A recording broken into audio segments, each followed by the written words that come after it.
deben ser esos ancestros. Bueno, mafia calabresa y la imputación de ancestros, en ese sentido, al expresidente Mauricio Macri. ¿Hubo mafiosos en la inmigración italiana en Argentina? Vamos a hablar de este tema con un especialista en inmigración italiana.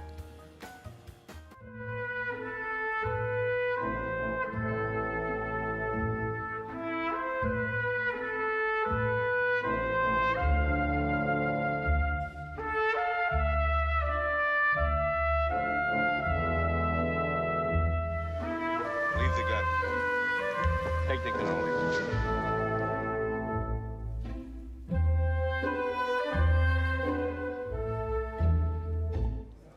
Estamos con Fernando Devoto. Muchísimas gracias, Fernando, por estar aquí. Gracias. Fernando es doctor en Historia, profesor titular de Teoría e Historia de la Historiografía, director del programa de investigación en el Instituto Ravignani y es autor de, entre otros libros, Historia de los italianos en Argentina e Historia de la inmigración en Argentina.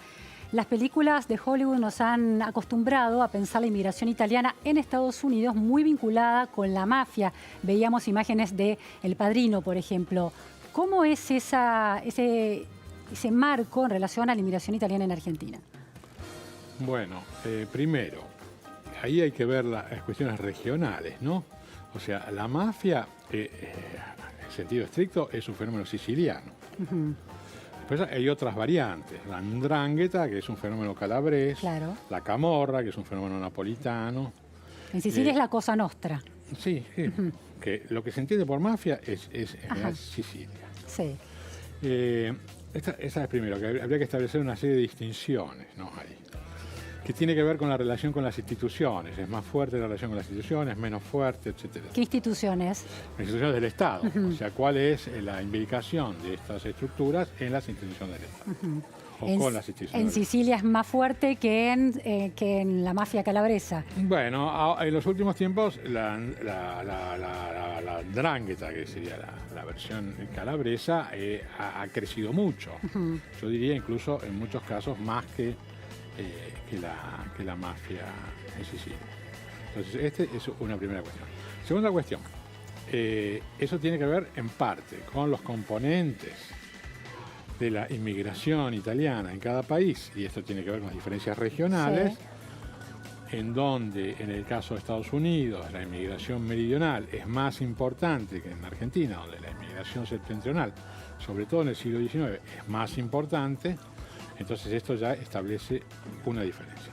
Segundo, tiene que ver con lógicas sociales.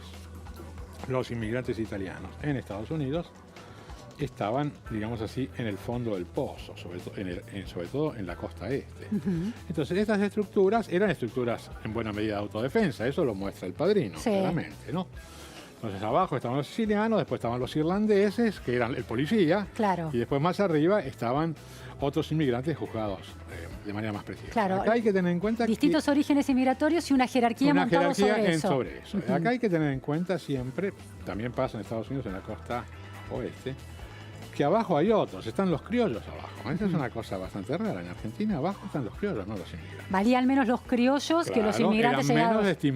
Eran menos estimados. Entonces, los inmigrantes tenían estructuras más fuertes y entonces tenían mecanismos, digamos, más institucionales de autodefensa que hacían que estas formas, digamos así, fueran menos fuertes. No quiere decir que fueran inexistentes. En Rosario, por ejemplo, se llamada la Chicago Argentina, por otro lado, había claros fenómenos, digamos así, mafiosos. Pero eran autóctonos, o sea, de inmigrantes que una vez instalados empezaron a adquirir esas prácticas o venían de familias. Las dos cosas están mezcladas, ¿no? O sea, uno trae ciertos hábitos y después los reproduce aquí. O sea que esas dos cosas están presentes. Dicho eso, si hubo, eso no quiere decir que hubo esos fenómenos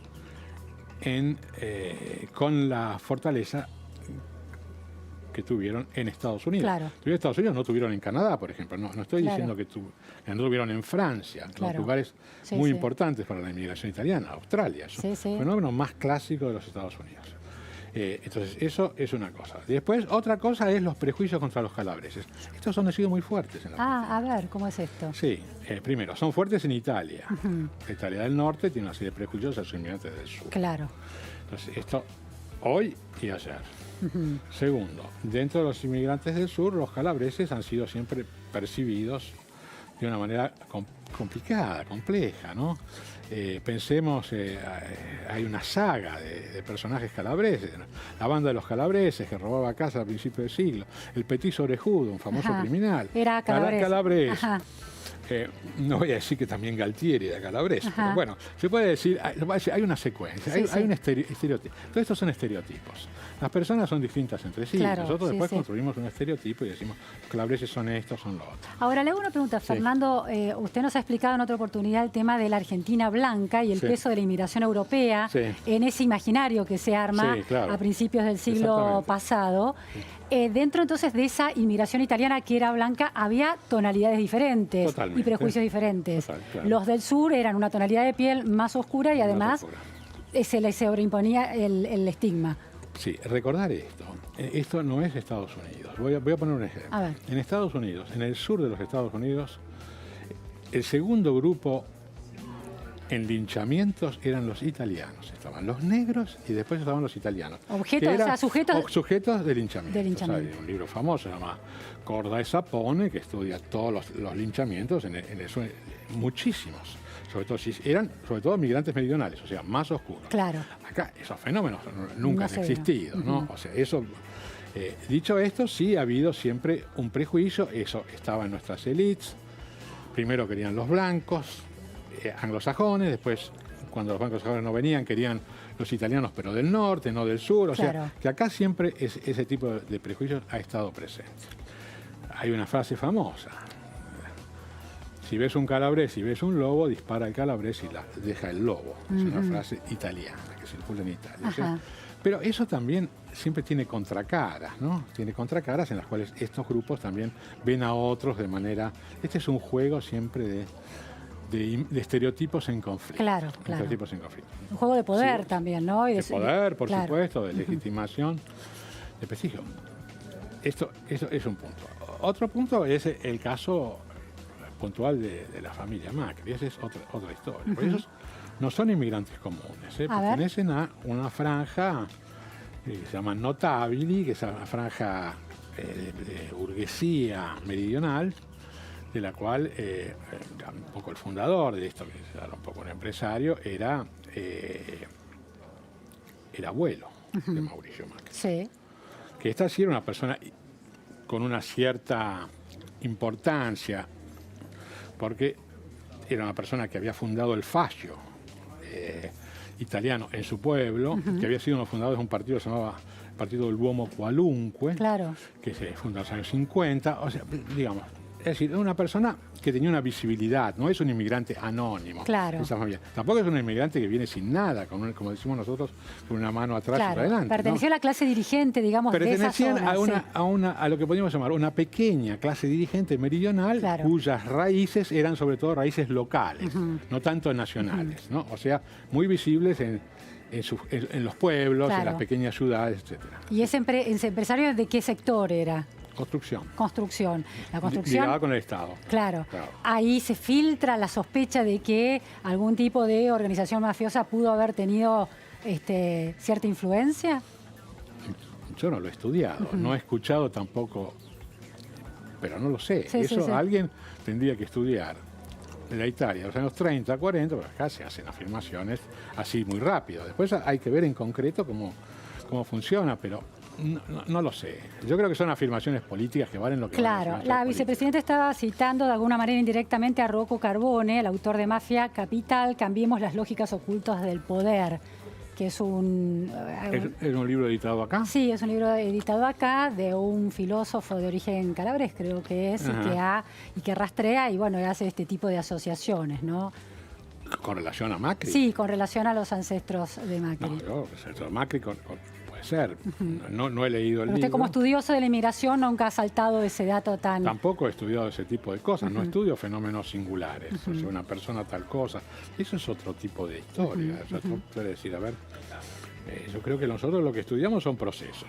Esos procesos tienen ciertas lógicas. Esas lógicas pueden ayudarnos a diseñar perfiles de grupos sociales, Claro. de pertenencia, de origen. En ese marco de Sí. esta manera de encarar la historia de la inmigración italiana, estos personajes que pertenían a un cierto nivel de clase dirigente, Sí. ¿llegaron en una representación alta a la Argentina? ¿Llegaron muchos de estos personajes? Bastante. A ver, sí, depende yo digo, lo que nosotros tenemos que considerar son las personas que vienen aquí en segunda clase, o tercera, o primera. En los barcos, dicen. En los barcos, Ajá. no en tercera, vienen Ajá. en segunda o primera. Ahí ya tenemos personas que tienen un cierto capital. Claro. Pueden tener un capital cultural, pueden tener un capital profesional, pueden tener un pequeño capital económico. Un libro famoso de Luigi Einaudi, que fue preparado presidente de Italia, se llamaba Un príncipe mercante, que contaba la historia de un inmigrante que había construido una empresa textil Sí, sí. importante en la Argentina. Eso es una distinción también de la inmigración en la Argentina. O sea, hay un grupo, una franja, no muy grande, podemos estar hablando de 3, 4, 5% del conjunto de Sí, los sí. inmigrantes, que vienen aquí con ciertos recursos. Y tienen a partir de ahí una serie de ventajas Claro. sobre el inmigrante anónimo. Algunos llegan con título universitario, Por inclusive, supuesto, ¿no? Yo pienso en los Di Tella, en los Roca, Sí. esas familias que luego constituyeron la alta burguesía argentina, no llegaron sin nada. No, bueno, son dos casos diferentes, ¿no? En el caso de Roca, había sido un gran manager de Estado. Claro. O sea, había sido, digamos así, la figura más importante de la siderurgia italiana. Entonces, esta persona no viene solo él se trae acá todos sus ingenieros, Claro. sus técnicos. O sea, eso es una cosa. En el caso de Torquato Di Tella, por supuesto, él tenía una formación y tenía serie de recursos menores que los de Roca. Digamos, una familia meridional del Molise, tenía otro, pero también tenía una serie de un capital, llamémoslo un capital cultural, si queremos llamarlo así, Sí. un capital profesional. Sí, Relaciones ciertamente, sociales, claro. relaciones sociales, claramente, pero digamos así, son distintos. Di Tella hace todo acá. Roca trae de Claro, allá claro. un background más importante y una cantidad de recursos más importantes, incluso económicos. Ahora, Fernando, usted sostiene que la inmigración italiana y Sí. el rol que tuvo el Estado entre esa inmigración es menor, que en realidad la inmigración europea se basó mucho en la empresa familiar de decidir encarar esa aventura y ayudarse mutuamente para llegar a Argentina a instalarse, ¿no? Sí, las cadenas migratorias son mis cadenas migratorias. Pero Ca- esos sí. son los grandes números. Claro, los grandes números. En esos grandes números, la idea, no sé, del italiano maestro mayor de obra, albañil, ¿ese es un prejuicio o se confirma estadísticamente que eran el tipo de oficios que buscaban? Bueno, si uno mira lo que declaraban, Sí, la gran mayoría de los inmigrantes que entraban al puerto de Buenos Aires declaraban ser jornaleros. ¿no? ajá, Quizás no lo eran, muchos eran pequeños campesinos, otra cosa. Una cosa es lo que se declara y otra cosa es las personas. jornalero en esa época, ¿qué quería decir? Sí, una persona sin calificación, digamos así. Tal vez podían declarar eso porque no sabían qué trabajo iban a encontrar y también sí. las personas hacen declaraciones que no son Claro. necesariamente... Verdaderas. Sí, son interesadas, Claro. ¿no? Digamos así. Entonces yo digo, lo primero que se puede hacer, en este caso, en cualquier caso, es ver cuándo llegó. Están los registros de inmigración, Claro. cuándo llegó, en qué clase llegó, Claro, qué declaró cuando llegó. Claro. Eso es una cosa que se puede hacer. Después, que haya efectivamente en el sur muchos grupos muy valerosos, digamos así, que combaten, digamos así, un sistema que no es necesariamente un sistema mafioso, simplemente, es un sistema bastante degradado como sistema político, Claro. etcétera, etcétera. Esto de apoyatura, ¿no? Una trama de relaciones para apoyarse y salir adelante, Para ir sacar adelante, por supuesto, la nariz desde... por supuesto. Y Sí. digamos así, en cuanto a la instalación en Argentina, siempre depende del momento en que llegaron y eso es decisivo, los contactos que tenían, etcétera. Claro. Eso es muy diferente. Cuando vino Agostino Roca acá, por ejemplo, uno de sus contactos más importantes fue Torquato Di Tella. Torquato Di Tella era antifascista. Claro, Agostino Roca había sido fascista Claro. y sin embargo Claro, hicieron el territorio, negocios el terreno, entre sí. claro, en el origen terreno, común, sí. en terreno extraño Claro. encontraban vínculos comunes. Claro, claro. También en esa trama yo creo que es posible que haya estado el abuelo de Macri, en la trama de los empresarios italianos aquí. Claro. Eso es... Ahora, yo no creo que se puedan explicar los comportamientos necesariamente de individuos por este tipo de... Uno no es sus abuelos, ni tampoco Claro. sus padres. Y esto no dice nada a favor del expresidente, que figura que no tengo ninguna simpatía. Sí, sí. Simplemente dice que las cosas son probablemente más complicadas y habría que rastrear un poco más detenidamente. También es cierto que hay raíces, hábitos. Yo a veces pienso que en realidad en Macri es más importante la matriz de su familia materna. Ajá. ¿Por qué? Y porque él al final fue siempre más favorable durante su gobierno al sector agrario que al sector industrial. Y la familia Blanco Villegas es una familia tradicional. Claro. O sea, no estoy seguro Sí, sí, de sí, que claro. si Macri era un representante de su padre, digamos así, la política no era una política proindustrial. Eso es evidente. Y lo que usted repone es que en relación a los calabreses hay un prejuicio que sigue permeando de alguna manera. Yo ¿no? creo que sí. Y eso lo puede buscar también a través de la literatura también. De la literatura, de la narrativa, dice usted. Sí, no de la literatura histórica. Sino No, de la narrativa. De la narrativa. Sí, eso, hay un ejemplo. A ver. Hay dos ejemplos. Bueno, tiene la novela naturalista del 80, En la sangre, de Cambaceres, aunque... Sí. Pero después tiene Sobreros y tumbas de Ernesto Sábato. ¿Y dónde está? Hay un momento, ¿sí? recuerda un personaje, dice, acá si una persona se llama de Ruggiero, dice Sábato, apellido siciliano. Sí. Gran filósofo, unos grandes filósofos italianos. Va a ser considerado siempre un verdulero. Claro. Entonces, ese estereotipo. Claro, hay un... Sábato era calabrés, por otro lado, hablemos de calabrés. Claro. Sábato era calabrés de origen albanés. Claro. Albaneses que habían emigrado en Calabria. Claro.